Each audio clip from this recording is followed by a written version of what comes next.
Hello दोस्तों, welcome to Finance Freedom with Anshul. मैं हूं अंशुल यादव। पिछले वीडियो में हमने सीखा कि म्यूचुअल फंड क्या होते हैं और एसआईपी की शुरुआत कैसे कर सकते हैं। अब सबसे इम्पोर्टेंट और प्रैक्टिकल सवाल, म्यूचुअल फंड कैसे चुनें। अगर आप ऑनलाइन जाओगे तो आपको हजारों म्यूचुअल फंड मिलेंगे। ऐसे में एक नया इन्वेस्टर कैसे जाने कि उसके लिए कौन सा म्यूचुअल फंड बेस्ट है।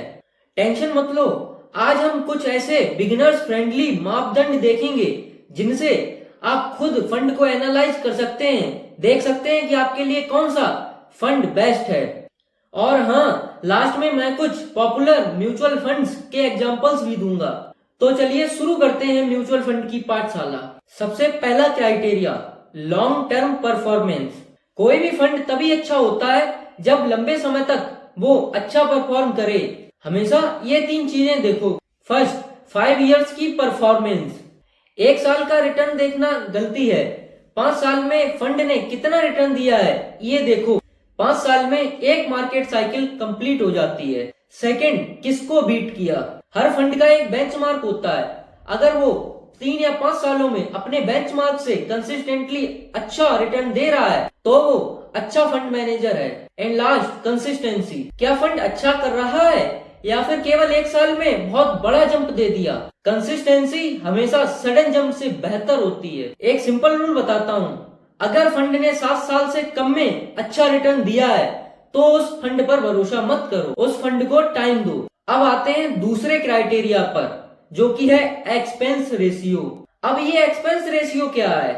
याद है हमने बोला था फंड मैनेजर आपका पैसा मैनेज करता है और उस पैसे को मैनेज करने के लिए वो फीस लेता है। उस फीस को ही कहते हैं एक्सपेंस रेशियो। ये फीस एनुअल होती है और ये फीस ऑटोमेटिकली ही आपके रिटर्न से माइनस हो जाती है। अगर फंड का रिटर्न 12% है और एक्सपेंस रेशियो 1% तो आपको 11% ही रिटर्न मिलेगा।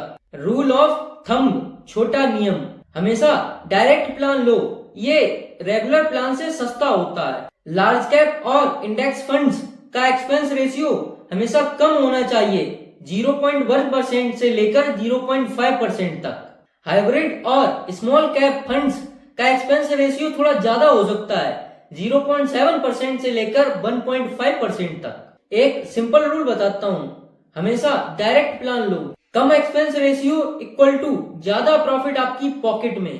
हमेशा डायरेक्ट प्लान और कम फीस वाला फंड चुनो। अब आते हैं लास्ट, तीसरे क्राइटेरिया पर, रिस्क रेशियो। सिर्फ रिटर्न देखना आसान है, लेकिन फंड ने कितनी रिस्क ली है उस रिटर्न को लाने के लिए ये देखना भी जरूरी है। इसके लिए हम 2 चीजें देखेंगे, बिगिनर्स के लिए ये बहुत जरूरी है। First, standard deviation. ये बताता है कि फंड का रिटर्न अपनी एवरेज से कितना ऊपर नीचे है। कम स्टैंडर्ड डेविएशन मतलब फंड का रिटर्न स्टेबल है, ज्यादा स्टैंडर्ड डेविएशन मतलब फंड बहुत रिस्की है। सेकंड, अल्फा, बेंचमार्क से ज्यादा रिटर्न। अल्फा बताता है कि फंड मैनेजर ने अपने बेंचमार्क से कितना ज्यादा रिटर्न दिया है। पॉजिटिव अल्फा अच्छा है, मतलब फंड मैनेजर ने अच्छी मेहनत की है। नेगेटिव अल्फा बुरा है, मतलब फंड मैनेजर ने बेंचमार्क को पीछे छोड़ दिया है।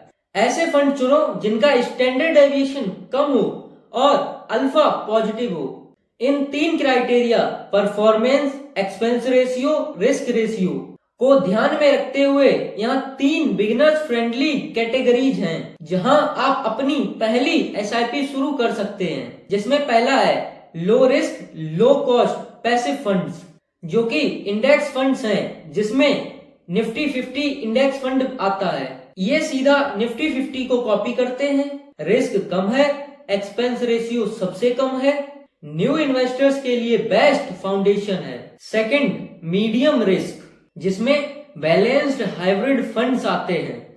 ये 65% इक्विटी और 35% डेब्ट में पैसा लगाते हैं। अगर मार्केट गिरता है तो इसमें डेब्ट बचा लेता है। And third one is long term growth aggressive funds, जिसमें large and mid cap funds आते हैं। ये लार्ज कंपनीज और मिड साइज्ड कंपनीज का मिक्स होता है।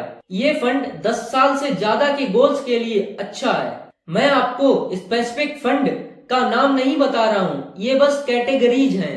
आपको हमेशा अपनी रिसर्च और फाइनेंशियल गोल्स के हिसाब से ही फंड चूज करना चाहिए। तो दोस्तों, अब आपके पास म्यूचुअल फंड को एनालिसिस करने के 3 सबसे पावरफुल वेपन्स हैं: long term performance, expense ratio और रिस्क रेशियो। अभी जाओ और अपने फोन में कोई भी म्यूचुअल फंड ऐप खोलो और इन 3 क्राइटेरिया पर 3-4 फंड को कंपेयर करो और मुझे कमेंट सेक्शन में बताओ आपने कौन सा फंड चुना। अगर आपको ये म्यूचुअल फंड एनालिसिस प्रोसेस समझ में आई तो वीडियो को लाइक जरूर करें और चैनल को सब्सक्राइब जरूर करना। नेक्स्ट वीडियो में हम बात करेंगे फाइनेंशियल प्लानिंग की आखिरी सीढ़ी की, इंश्योरेंस और टैक्स सेविंग्स। मुलाकात होगी अगली वीडियो में। Stay disciplined and invest smartly. धन्यवाद।